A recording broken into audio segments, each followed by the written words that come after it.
Now let's talk about how to create an optimum list of interview questions to be that great detective and to find all those clues so that we can improve our ability to make good decisions. And I want to start by giving you an example of something I learned while I was hiring those work-at-home cold callers. Early on in that business, I interviewed someone that I thought they were going to be great. They sounded great, they had a good personality, and it seemed like they were going to be a great fit. And I hired them and I trained them and spent some time with them. And then on their first day of work, we ran into a problem. And the problem was that these were work at home people and the person was perfect in every way, but they did not have a good internet speed in their home. And these cold callers were using a voice over IP phone and CRM and all sorts of applications. So they needed good internet speed in order to do their job. And real quickly, I realized this person wasn't going to work out. Even knowing they wanted the job and they were a great fit, they could not perform the job because they did not have one of the requirements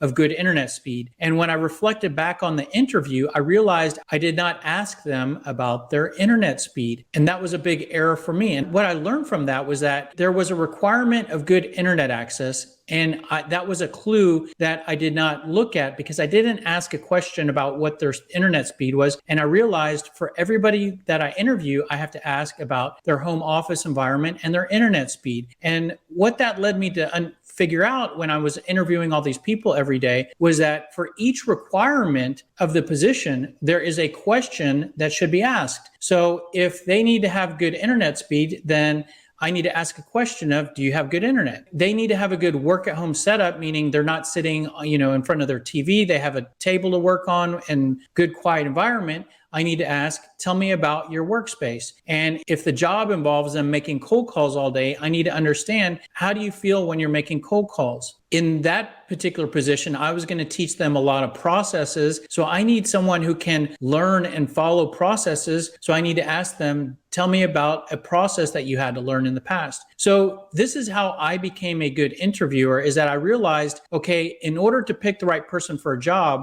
I need to make a list of requirements. And for each requirement, I need to then ask a question to see how that person matches up. Now, we do a lot of this informally. I think that when we improvise, we follow this process. But if you understand this relationship, you can get very organized and make a very clear list of requirements and then a corresponding list of questions. And then you can ask each person that you interview the same questions. So that is the foundational concept that I'm going to show you here and build on as I show you how to interview sales candidates. Now, one thing I want to point out, and I'm not going to get into too much detail here, but a big part of being a good detective is figuring out the best way to phrase your questions. So you want to ask as many open-ended questions as possible. Notice that regarding the work at home setup, I'm not saying, do you have a home office or do you have a place where you can work at home where they can answer yes or no? I'm asking, tell me about your workspace. That way you're getting the other person to use their own words and to describe it to you. And when they do that, that's very different than them saying yes or no. And with that, you're going to get a lot more data, a lot more clues to improve your ability to find the right person. So ask open-ended questions. Now, as you work to build your list of interview questions, you could just create a list of requirements and then create a question for each. One thing that I do to improve your ability to make sure you don't miss any requirements is I break the requirements and the questions down into 6 categories. You have experience, skills, personality, education, financial, and logistics. So now I'm going to go through each category and I'm going to show you examples for each of these. Now, I want to point out, I'm going to show you about 3 example questions for each of these categories and move through this pretty quickly. Some of those certainly you could use, but most likely you'd want to create your own because the requirements for you will be unique from what I'm showing you here today and from anybody else, and your requirements can change for each position that you're looking to fill. So what I want to show you here today is more of the concept of how to build your list of interview questions. But after I show you these 6 categories, I will show you a resource that we've created that is a database of questions that you can access. So look for that at the end. So let's start out by talking about experience. So of course you have experience requirements that you're looking for all the different positions that you look to fill, but here's some examples. So if we're looking for a salesperson that's going to need to generate leads, get into new accounts, we have an experience requirement of they need to have some experience of prospecting, cold calling. Maybe let's just hypothetically say that we're targeting manufacturers. So we'd like someone that has experience selling to manufacturers. And of course, regarding experience, we want someone that has a successful history of hitting sales targets. So if those are 3 requirements, for each requirement, we can come up with a question. Tell me about your prospecting experience. Notice that I'm not saying, do you have experience cold calling or can you cold call? I'm saying, tell me about your experience. Experience selling to manufacturers. How much experience do you have selling to manufacturers? We can be a little bit more closed off there. Now, we're looking for someone that has success hitting sales targets. So there's not instead of just asking a question, have you successfully hit your sales targets? Here, I have more of a placeholder here to discuss sales performance. After we get through the questions and we talk about the interview process, I will show you a structured process that you can use for discussing previous sales history and previous sales performance. So there's a structured process to go through and the key things to look for there, but just a placeholder here. Let's move on to the next category, which are skills. Of course, there are particular skills we might be looking for. Maybe we're looking for good communication skills, ability to deliver presentations, familiar using CRM applications. Again, just examples here just to demonstrate this process. Tell me about a time when you displayed good communication skills. Notice here, I'm not saying, do you have good communication skills, but I'm using more of an open-ended question to get the other person talking. Can you share some examples of presentations you have delivered? What CRM applications have you used? So it can be more specific there. Moving on to personality. So now remember, experience is more of that past. What have they done in the past up until this point? But that only tells us part of the picture. We can't just use the experience to predict how this person's going to react in different situations or operate in this position. So we need to combine the experience with some of their personality requirements. So maybe a personality requirement we're looking for is we want someone with a strong work ethic, someone that has integrity, someone that's very organized. Of course, the personality requirements you prefer will be completely unique, but for each of these, we want someone with a strong work ethic. We don't want to necessarily just say, do you have a strong work ethic? We want to say, tell me about a time when you displayed a strong work ethic. Regarding integrity, what does the word integrity mean to you? Now, I want to point out, I'm not saying these questions are phrased perfectly, or these are the questions you should ask for these particular characteristics and requirements, but phrase these questions however it makes sense for you, but these do provide a good example of moving away from just yes, no types of questions. We want someone that's organized. Can you share an example of something that you keep organized in your life? Getting the other person talking, getting more clues. Moving on to education, certainly we might want someone who has a minimum of a high school diploma, preferred bachelor's degree. Maybe it would be great if they've been through some sales training before. Now, by the way, I want to point out, I'm going to show you questions to ask here. A lot of times you might have education requirements that you don't need to ask questions. You can get this information from the resume and other sources of information. But if you don't have the resume, certainly you could ask, tell me about where you went to school. Regarding formal sales training, that might not be on the resume. So what formal sales training have you been through? Moving on to financial requirements. One thing I learned when I was hiring those work-at-home people is that the job did not pay a lot. So I needed someone who needed money enough to come to work, be motivated, and smile and dial. But I needed someone who did not have enough bills and personal requirements so that they needed to make a ton of money. So you're really trying to thread the needle. And this is really the case with every position that you're looking to fill. You need someone who's in the right sweet spot where they'll be satisfied with the amount of money that you have available to pay for the position. So with that, you have a financial requirement of you're looking for someone that can fit with a 60K base and 60K compensation plan for this example. Earnings history of more than 100K per year. So if you're going to pay someone 100K per year, you want someone who's already been in that vicinity of that type of pay, meaning if they've only made $30,000 a year and you're going to pay them a 60K base, they're going to be making so much money off the base that they're not going to be motivated. So you really need to find out the financial requirements of what the position is paying and the financial requirements of what the applicant is looking for to find out if you're in the right area. So if that's the comp plan, what's your current comp plan? What type of plan are you looking for?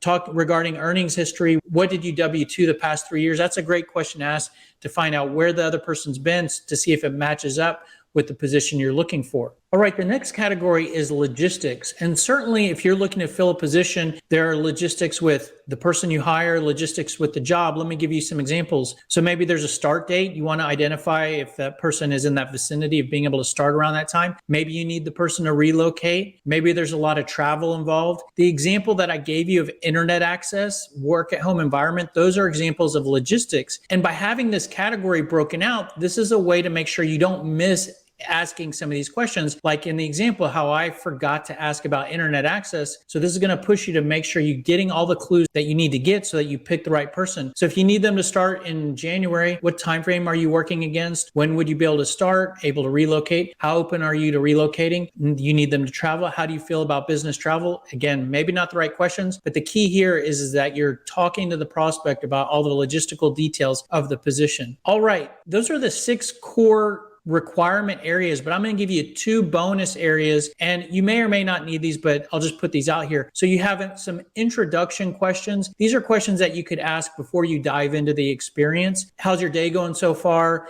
Did you find us okay? Just some interview warm-up questions. A good question to ask is, why are you looking for a new opportunity? How did you find out about us? What do you know about us? What caught your attention about this position? Tell me more about yourself. So you might not need those. That's fine. But these are good warm-up questions, and you could copy them or take anything from there that you might not currently be asking. Interviewing and recruiting is a sales job, so there should be a close at the end. And here's some examples of closing questions that you could ask. How do you feel about this position? What do you like or dislike? That's a great trial close question, similar to what you would ask a prospect if you're selling a product. Why is this the right position for you? Now, you may know why they should want it, but get them to tell you why they want it, or if they do, what other options are you considering? So just like if you were selling a product, you want to figure out what you're competing against. What are their other options? How does this position compare to the other options? How would you feel about staying where you currently are at? What questions do you have for me? So those are great questions to ask at the end of your interview and can help you to find out where you're at, what the applicant wants, how you line up with their other options, or what else they're considering. All right. So like I said, you could use a lot of those questions, but likely you're going to need to create your own questions. And what I want to show you now is a resource that you can use to build your own list of interview questions. And it's actually inside of Sales Scripter. So let me flip over to Sales Scripter real quick. All right. So this is Sales Scripter, and this is an area inside of Sales Scripter that we call recruiting, and we have a bunch of recruiting tools. Basically, when I realized, okay, for each job that I'm filling, I need to make a list of requirements. For each requirement, I need to have a question. I basically started to create a database of all the different requirements that someone would want in those different categories, and then created a question or two for each requirement. And that's basically what's here. And what you can do is you can come here. There's an area here called Interview Builder. If I just create a question list, and I'll just do demo, basically you'll see here that here are those categories, and we go through this step-by-step process by identifying the requirements for the position, the questions, then we have our introduction questions, closing questions, and then we can edit the list. And I won't show you this in too much detail, but here are all those categories that I showed you. And for each category,